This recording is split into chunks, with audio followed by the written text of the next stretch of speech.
Hello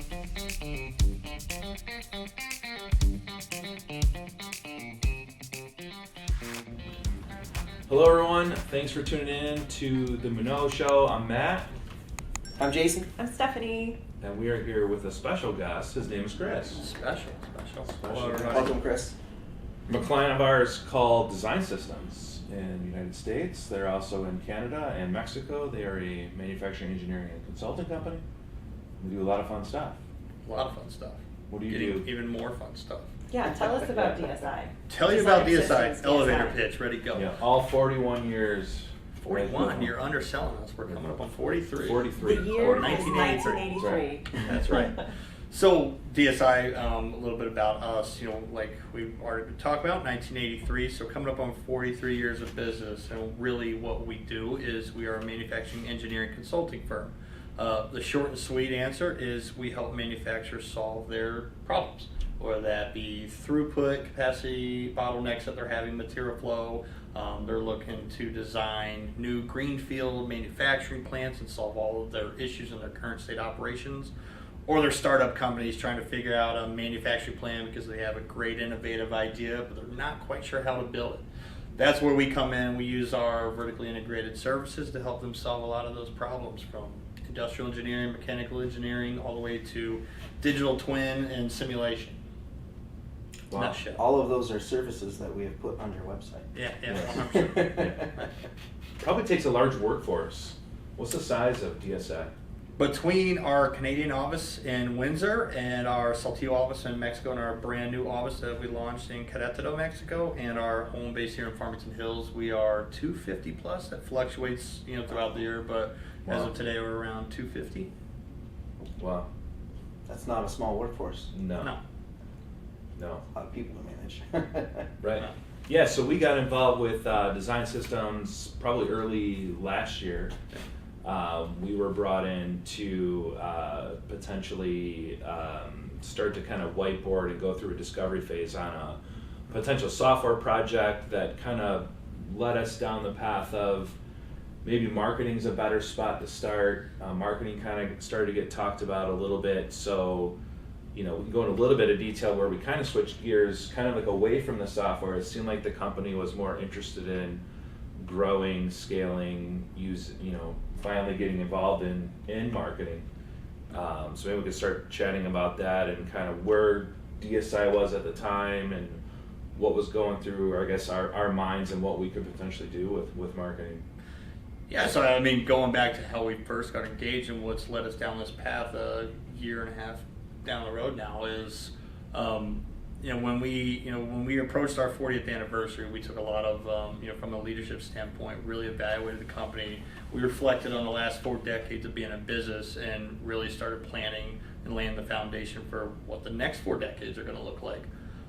And one thing that, common theme that came out of a lot of those discussions that we started having was we're hitting this growth, precipice, and we're starting to get really diversified outside of our traditional core of automotive being right here in Michigan, and we're starting to really get diversified across every industry in manufacturing, whether that's consumer goods, aerospace, defense work, you name it, semi-trailers. And we really started saying to ourselves, what's the best way for us to really attack growth and how to continue diversification and strengthen our reach and our network. And that's when, a common answer was, we really should be marketing ourselves.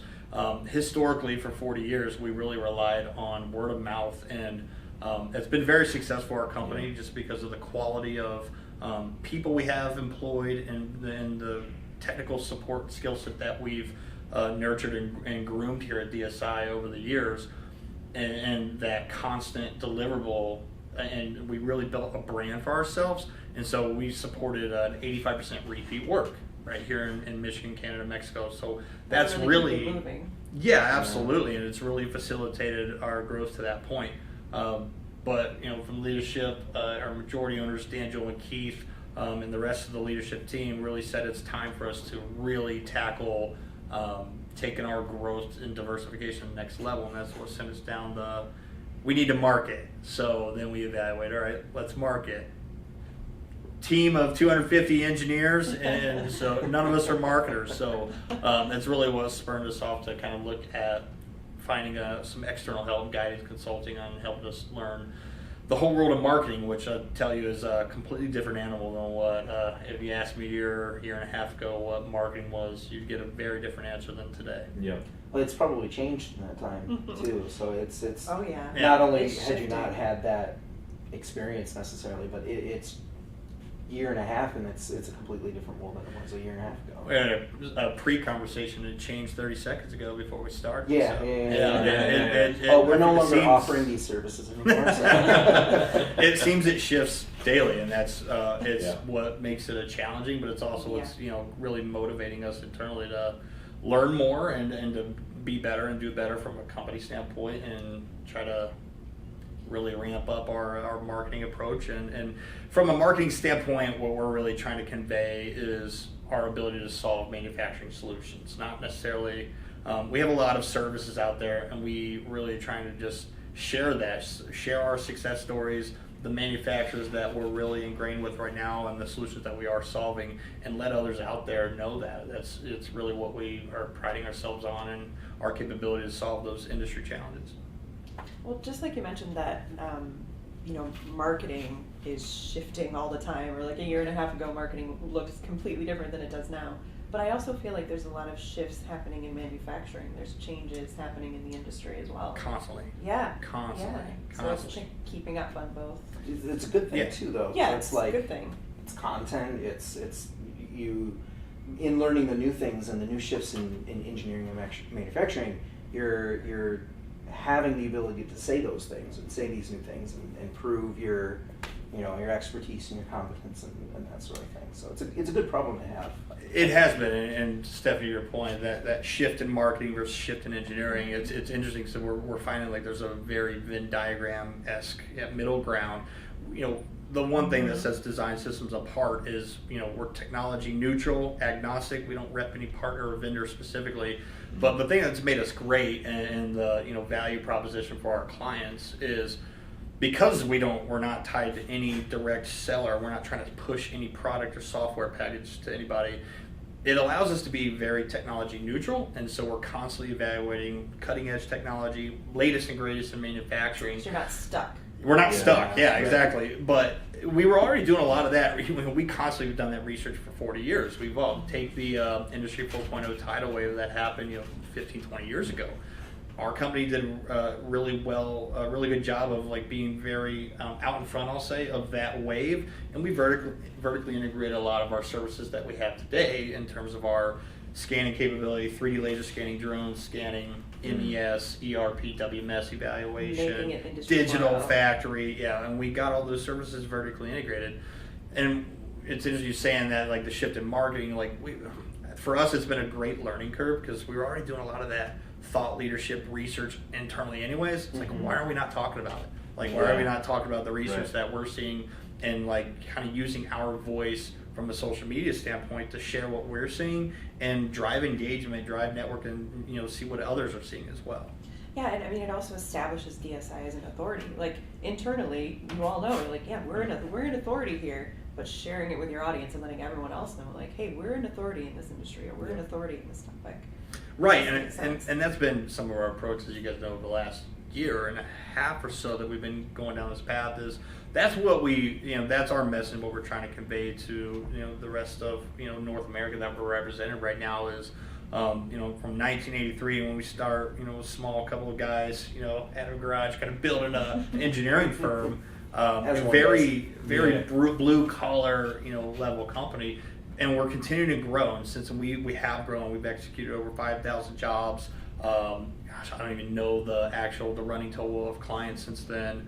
But pretty much any industry in manufacturing you can think of, you name it, whether it's vertical farming or modular homes, cars obviously being right here in Detroit, or nail polish, or you name it, toilet paper, any of the paper products that are out there.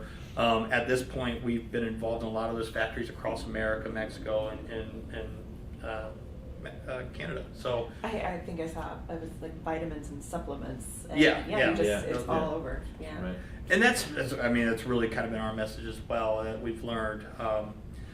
lean manufacturing was born and bred right here in the automotive industry, and that's right in our backyard. It's where we've cut our teeth and how we grew the company, and it's still our flagship industry and a large portion of our portfolio. But lean manufacturing principles are transferable no matter what you're making. It really doesn't matter to us what you're building or what you're trying to build. Right. Those principles and those lessons learned carry over, and that's kind of our message. We have over 4 decades in the core industry where lean manufacturing was developed. So we've learned with the auto industry. So we learned how to take those lessons learned, those engineering principles across and translate it to whether you're making, paper towels or, like I said, the nail polish or Navy ships or whatever it is. Vitamin. Yeah, Paper towels and Navy chips. Yeah, I mean, there's synergies in what we do. I mean, the software products that we put out and other marketing initiatives that we help other companies with. It's like, what do you need? We're kind of like industry agnostic, right? Because we kind of have an understanding of what's going on. We kind of have an execution plan. We've built frameworks. We've got blueprints. You can almost plug and play in almost any type of industry. And with manufacturing engineering with DSI, we've really dove into what is going on in this world, right? And we're we feed that up to you guys and what we're seeing. Trends we're seeing in specific industries popping up that so it's kind of cool to see like the different synergies that we have. I bet you never thought like 6 months ago that you'd be a near expert in Industry 4.0. No, I know so much about manufacturing execution systems. You help read and write enough of those articles, and you start to pick up a couple. In fact, she's leaving Manila for a manufacturing job. We hire her. That's a joke. That's a joke. Oh, That's a joke. Yeah. Well, you mentioned something a little bit earlier, and I kind of want to talk about like what the trigger was. So you're thinking about, you were introduced to Manello, kind of started off thinking we wanted to work on one thing. I think maybe it was software development or like a project management thing. And then you quickly kind of realized, oh wait, well maybe we should do marketing. Okay, well we're in marketing, and then that kind of led to, well, if we're going to do marketing, we might want to look at our website, and like talking about like what that process would like, or what that felt like, or how, and it's almost like your very own discovery phase. You were working together and collaborating, like discovering what was going to be like the big project that would have the most impact. Yeah, I think when we first got involved, that project manager execution tool for us, we're looking at some software solutions that could potentially help us streamline our business, one of our core processes. But like as I mentioned, as a leadership team, we're meeting and kind of talking, okay, 40th anniversary is coming up.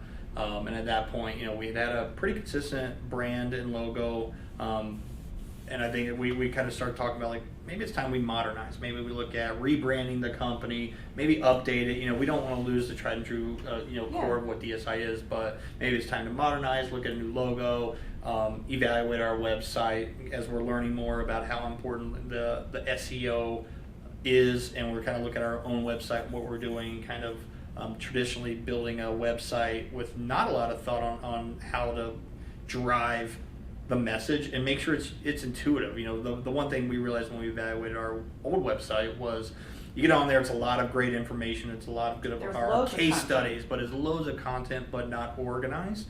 And so I think what we found, and we were trying to, if we put our outsiders goggles on and stepped into our website, it wasn't exactly intuitive or user friendly for potential clients to come and find exactly what they're looking for. You had to search a little bit, you had to dig around for it, and so that's what kind of spurred us down that conversation with you all. Is maybe we look at evaluating a more impactful project for us, is looking at website development, overhauling that 40th anniversary. We really wanted to modernize our company, and shout from the rooftops that we're celebrating 40 years in the business. It's been great, and we're looking forward to the next 40. Yeah, and that was a good summary.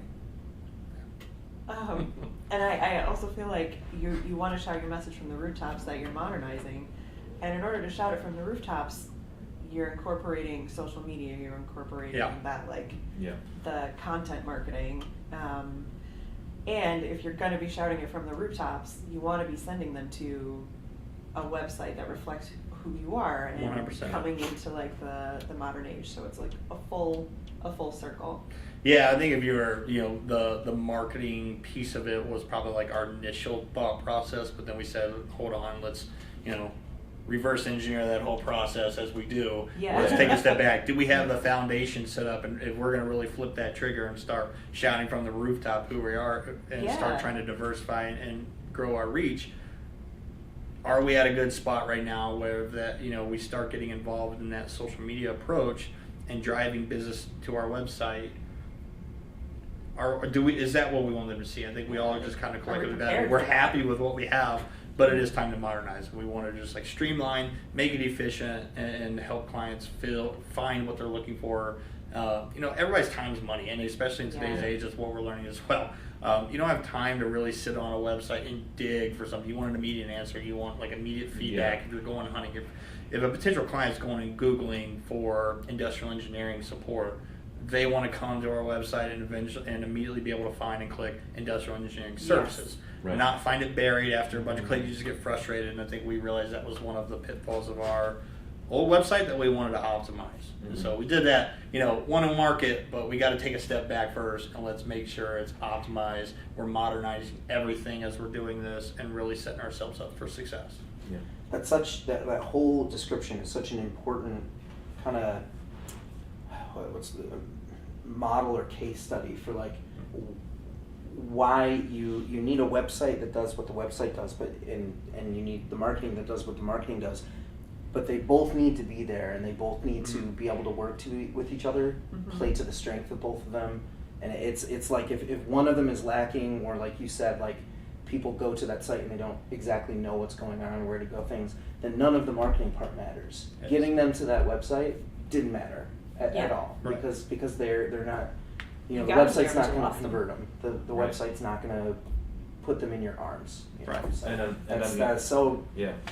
telling and important. Yeah. And then on the other side of the coin, you just can't have a website. Right. Right. Because then nobody's going to go to it. No one's going to know it's even there. Yeah. Right. If you have no plans at all. Google doesn't just serve up your website to people. No. No. I wish that'd be I great. know, it No. doesn't happen. No. Here it used to do that. Because everybody's on YouTube, right? Everyone's on social media, broken down to social media. They're on LinkedIn, they're on Facebook, they're on TikTok.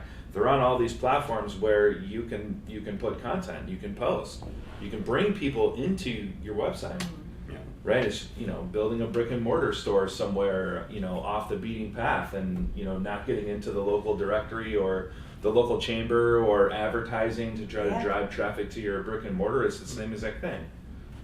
I mean, we run into that quite a bit where, you know, we get brought in to do a website, and, well, what's your marketing plan? What's your plan to drive traffic here? Well, we didn't quite think of that. Well, we need to think of that first. That's kind of like end goal in mind, so that we know how we're gonna, the purpose of the website, what we're gonna do. So I think as soon as, like, what kind of unlocked it for us was as soon as we realized that it's not a linear path, it's a feedback loop. It really is this constant cycle that constantly has to feed. Yeah, You it's want to not do the linear. lead gen marketing stuff to kind of show our successes, show our ability to solve manufacturing problems that hopefully reaches our network. They can see more about us, and hopefully people instill confidence in us and call us if they have issues and they're looking for assistance in that world.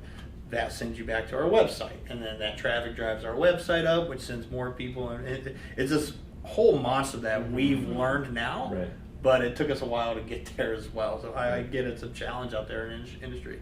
yeah, Right. and a little tidbit or a little Yeah. tip here is putting out content that is associated to the different stages of the buyer journey. That's exactly where I was Yes. going. So there's Yeah. there's reasoning why there's content put out that is, you know, the best blah blah blah, right? Or, you know, 5 things I need to know about this, or, you know, because it's geared towards Catching people at the top of the funnel versus Yeah. the bottom of the funnel. right, and put out at the right time, used in the right way, can drive people to, you know, right into the contact form on your website or lead generate, right? Absolutely.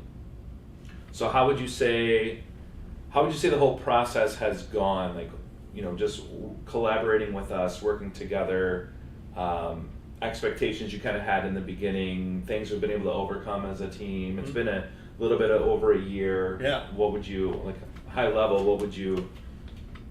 But only say the good things. I was going to say, you want me to cut out all the bad stuff, right? No, I'd say it's been a really good experience working with your guys' team between Jason, Stephanie, and yourself, Matt. It's been a lot of help. It's really supplemented our ability to, I'll say, compress our timeline to get involved, which is what we wanted. That was our expectation. Yeah.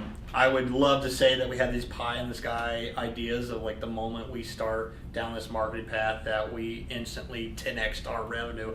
That's just not reality. Like if you're out there and you're a firm that's just getting involved in marketing and you're able to do that, like kudos to you. But I think I'm not sure that exists. No, it's insane. We have one client. I will protect the name and likeness, but what they've done with social media has really evolved and transformed his company. He might be the one case study that fits that bill, but our expectation when we first got involved was we need to start doing something. We knew that what's worked for us in the past is still good. We still build really good client relationships. We deliver quality results, and that's why we can still boast 85% plus, depending on the year, but a running average 85% plus repeat work from our clients. Yeah, you still have that like reputation. And Absolutely. But we wanted to grow. We wanted to continue to diversify and get in front of new clients as well. And we're at that point, that critical point of let's do something that transcends and evolves our approach, not just the word of mouth, tried and true right here. We're at that growth point we wanted to evolve and elevate. Part of that is underpinned by our launching of our Querétaro office this year. We're growing, we're seeing a lot of growth, we're looking at market trends, we're seeing industries boom, and we want to make our presence known so we're there to help those manufacturers who need it. But back to your question, our expectation was learning. We wanted guidance to go down that path. We don't want to chase it ourselves because one, it's not our expertise. The same way as our clients bring us in and they rely on us to solve their manufacturing challenges. I'll say they don't all try to solve it themselves first, but some do. But we didn't want to go down that path either and try to figure it out ourselves. I'm glad we didn't, because we realized how. I won't say cumbersome, but there's a lot to it. The marketing, it's not as simple as just posting LinkedIn. It's got to be the right keywords, it's got to be the right message and the right persona and target audience. So we're learning all of that. People in the right companies. Yeah, so without you all, I think we'd be farther behind in terms of where we're at today, in terms of our frequency of posts, our brand authority, our voice. And just kind of learning the overall process and how important it is. I think the one thing I pulled out of interacting with you all over the last year and a half is the importance and why we need to be doing this. If anything, it's validated our investment and our approach of teaming with you all. We've seen really good growth. We've seen really good metrics on all of our social medias and our feedback. And at a minimum for us, it wasn't even about like, let's just drive revenue. We wanted to expand our voice. It's not solely about just driving the revenue for us. It's more like letting letting manufacturers and our potential audience and potential clients know that there are options out there. That's our aim, is to be the catalyst for operational excellence for anyone manufacturing something out there. But without the marketing piece, our voice is kind of really related on people who are finding us, I'll say, at that time. Again, we were word of mouth for the first mostly 4 decades. And we've done a lot of good work. Listen, we've got incredibly smart people, incredibly smart, technically sound program managers and engineers in our company. And when we get involved, we're always helping them understand a roadmap and an action plan for growth, and identifying all avenues in which DSI can help. And that has been really good. That's how the owners and managing partners have over the past have built the company. But we wanted to double down and expand, and that's where we decided to really leverage our marketing approach. Yeah. And it just like marketing is always changing, manufacturing is always changing. In order to stay competitive in 100%. In today's market and get your voice out there, digital marketing and social media, like that's how you do it. I'd be lying if I said we weren't doing a lot of competitive analysis, looking at some of our competitors in the engineering consulting world and seeing, okay, they do a lot on social media and we're not there yet, so we've got to start doing some of that ourselves. Yeah. I know there's talks this year about potentially getting into doing a little bit more video. Yes. Which I think we all believe, and we've seen stats across all different industries. If you can do video will definitely bring, return on investment, if you will, just the time spent. It does. it does require more time and more effort to get a video out, but there are so many tools that have come on board. And every social media platform is pushing video. Is pushing now. video. It's Prioritizing it. rewarding Yeah. people Yeah. for posting videos. So Even Google boosts up YouTube videos at the top of Google search results, depending on queries, right? But last year with their big core update, we're starting to see a lot more YouTube videos. So yeah, and also just from a search perspective, like obviously people go to Google to search, but more and more people are going to places like YouTube and even TikTok. Like Pat, you do this yourself. You go to Big TikTok time. to search for things for knowledge, right? And Yeah. to not be there is to not be in a place where people can find you Yeah. and potentially hire you. You hit on a good point, and like you mentioned, Matt, we're really looking at starting something similar to the Manello Show and starting a podcast ourselves at DSI. It's really what we're targeting Q1, hopefully, Q2. But what you just mentioned, Jason, is you go out to these social platforms looking for videos to solve problems for knowledge. Yeah. Trust me, there's you would think at being in our company and our automotive background that I would be an expert mechanic, but I'm not. I know nothing about cars. Yeah. However, I am a big proponent of there's nothing on a car that I can't fix or learn how to fix through YouTube. Yeah. I'll find it. Yes. Like I've done it before. Trust me. I've replaced radiators. Yeah. How do I do this on an F-150? There's YouTube for it. Don't worry. They got you. And I think that's what we're going to try to leverage is it's not just, it's, again, our ability to solve manufacturing problems. We're going to try to knowledge share that a little bit through our podcast and share with our audience what we're seeing in the industry, market trends in the industry, problems, common occurrences that we're seeing in our approach and our attack, our technical approach and solutions that we're seeing that are working. Mm-hmm. So this is the Manello Show. Are you going to call it the DSI Show?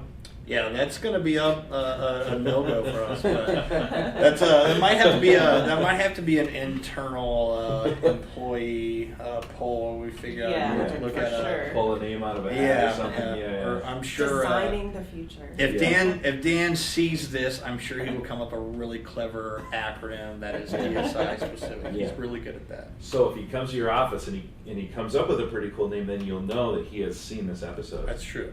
That's the test. We don't tell them about it. You're being tested, Dan. So from a manufacturing, engineering, consulting standpoint, what are you looking forward to in 2025? Lord, I'll say this year started off with a bang. We've been incredibly busy, which is really good. That's definitely a positive, not a negative, despite my sigh.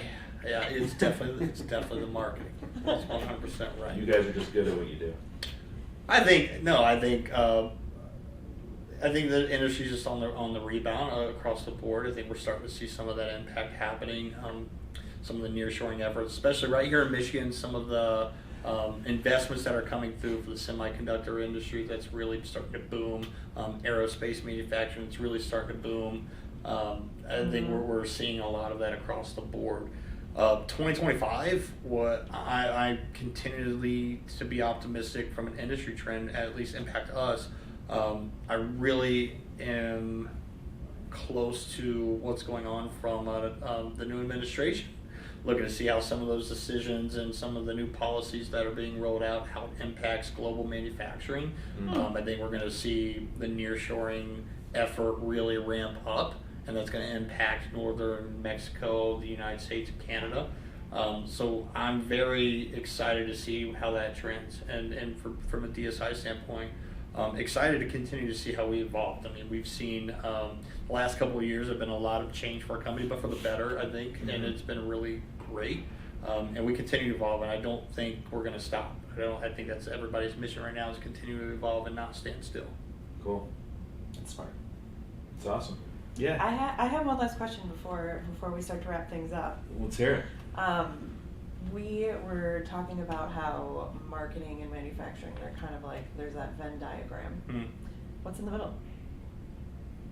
Oh, when I said the Venn diagram, that was more internally for DSI, we were doing a lot of that. I'll call it the thought leadership research already We just weren't sharing it to our audience that we were doing that thought leadership and the impacts that our services, the trends that we were seeing, we weren't really sharing it. So that middle is saying, okay, we have our marketing approach now, but we already do some of this industry analysis. Like, we can combine those two efforts and make them our voice. That's our brand voice.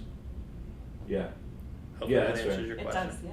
Yeah, I mean, because from a strategy perspective, I mean, the idea is to help your audience. I mean, Absolutely. You don't have to have a contract to help out an audience at all. I mean, No. it's, No, So- You can and provide value. Yeah, Provide absolutely. value to your audience without them signing That's anything. that's 100%, the and point. that's Right. what we want to convey to our audience, to our clients, our current clients, and of our potential future clients. We're here to be a collaborative partner. We want to be a trusted partner in this industry. If you've got a manufacturing issue, we want to help you solve that. I think we can do that with, again, what we plan on leveraging the video content in our social media is our ability to solve problems, some of those common occurring issues, whether it's inventory rebalancing and inventory management, your carrying costs because of supply chain disruptions.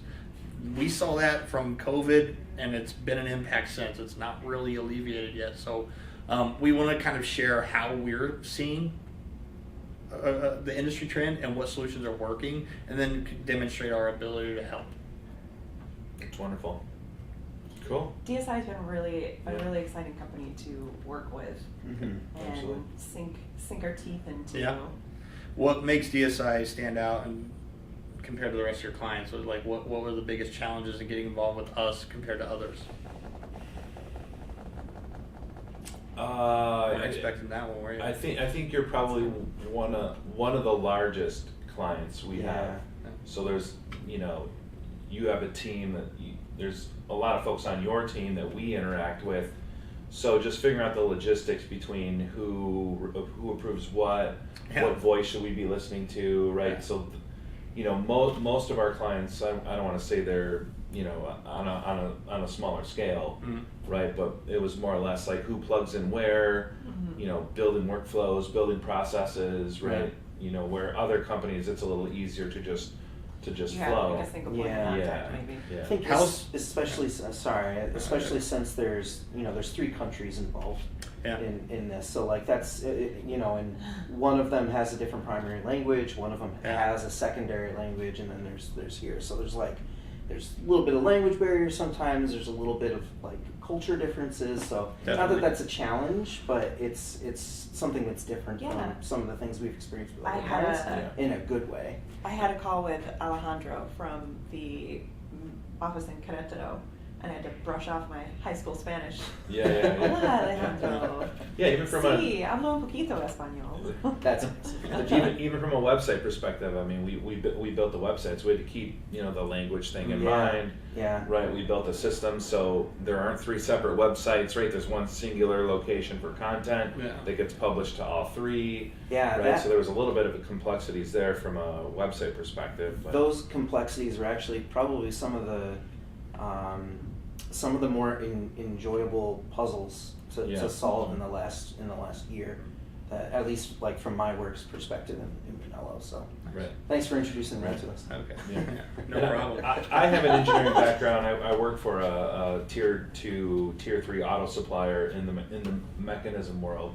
So I kind of have an understanding of manufacturing engineering, so I felt like I was able to bring a little bit of that vibe to this project in a way. I've got a follow-up question because I'm curious. It's what we've kind of evaluated when I hear marketing. We always think like product marketing. What's the difference in like helping us market ourselves? Because again, we're not selling a product. We're not pushing a product. B2B versus B2C. And again, the way we're trying to use marketing is not to sell anything. We're trying to demonstrate our ability to solve manufacturing problems, and we want everyone out there who has a problem to hear it.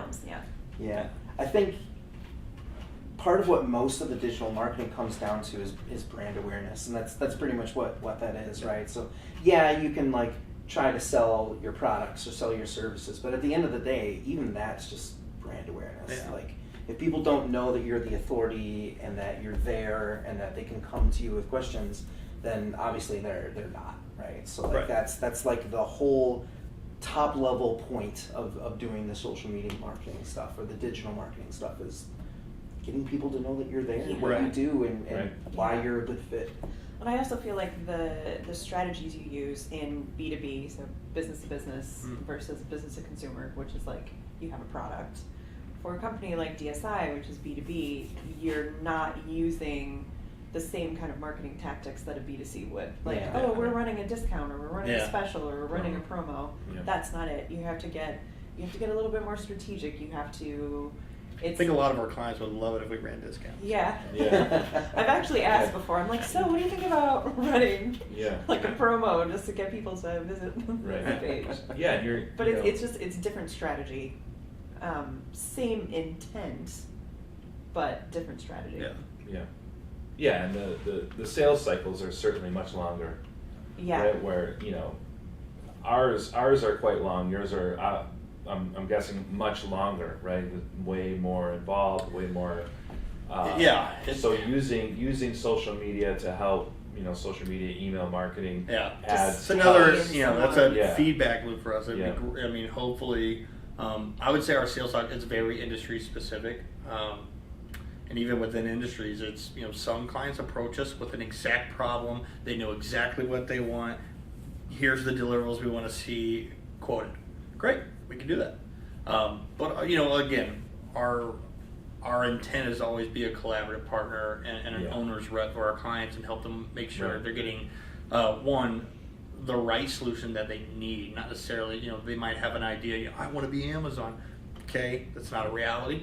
Here's what is a reality, and here's what's best. And sometimes you got to be a consultant and push back on that, which does increase the sales cycle sometimes, because we want to be thorough in our communication and helping our clients develop the right scope to make sure they're investing the right way in engineering services to solve the right problems. And that's kind of our pitch. So some of that is really our approach to being a collaborative partner and a trusted partner and doing the right thing in our perspective of consulting our clients to make sure we get a right scope identified, Right. which does impact the sales cycle sometimes. Yeah. But like, to your point, the more we can share that experience with our audience through social media, if they're seeing it Yeah. and they're kind of reading through it and getting more sense of our brand and what we can attack, maybe that helps Right. them fast track that and compress their sales cycle, which is a Right. win-win. Right. Yeah, and there's even more synergies. I mean, I kind of run Munello the same way. I mean, it just case in point with how we got started. I mean, it was a software development, but through discovery and Munello being a collaborative partner, well, wait a minute, there's other areas of the business that seem to be having a little bit more, maybe we should focus here Let's with plug marketing in. and the website first, and let's spend some time Yeah. there, get that boat going, get Yeah, that, it's you know. a good case point for exactly Right. how that happens. Yeah. That happens all the time. Of course, of clients course. come in, we want an MES. Okay, let's do an on-site. Let's kind of look at it. Well, okay, we can do the MES, but you also need to do this and this and this. You need to, you know, kind of a point of our, you know, we want to do marketing, but we had to step back and look, do we have the Yeah. foundation set up first? That happens Yeah. to us all the time. Mm-hmm. Right. Yeah, I mean, we get contacted for, you know, hey, we need you to build a mobile app, and then I get on a call, and you know, it turns out they don't need a mobile app; they just need a web app, right? Mm-hmm. And there's a lot of complexities that come with a mobile app that they weren't aware of, right? Say, oh, this thing can just run in the web. Sure, it doesn't need to be a, right? So there's, you know, we find that out during discovery, and you know, absolutely, a lot of times it changes, especially with the marketing stuff, right? Yeah. Mm-hmm. It's we need to get going with, you know, with LinkedIn, or we need to get going on TikTok. And it's like, what's your end goal there? What are you trying to do? Well, we need to send to our Shopify website, and it's like, okay, is that keyword rich? Is that ready to accept traffic? Is it, you know, how's your shopping cart? Is everything good to go? Oh no, let's spend time there first, get that buttoned up, and then we jump onto, you know, what they called us in for in the first place. Yeah. So Are you sure LinkedIn and TikTok are the right platforms that you want to be driving Mhm. traffic from? And Yeah. all that. that's a good mix, LinkedIn and TikTok. Yeah, that's an Yeah. interesting mix. Yeah. It's quite two sides of Yeah. extremes I'd like there. to see that user persona. That's a magic keyword for us. A really go-getter with a lot of extra time on their hands. Yeah. Yeah. That person needs a job. Yeah. Great. Well, I feel like this is a really good Yeah. conversation. Yeah, thank you for guys. taking the time to Yeah. chat about your experience with us. No, I appreciate it. Thanks for having me on. Absolutely. It's a good time to stop because I've slowly been seeing the sun creep right into Chris's eyes. Oh, yeah. It's like 2 seconds more and he's going to be squinting the whole time. So. Yeah, I will. Thanks for tuning in. We'll see you next time. Thank you. Thank you. Bye.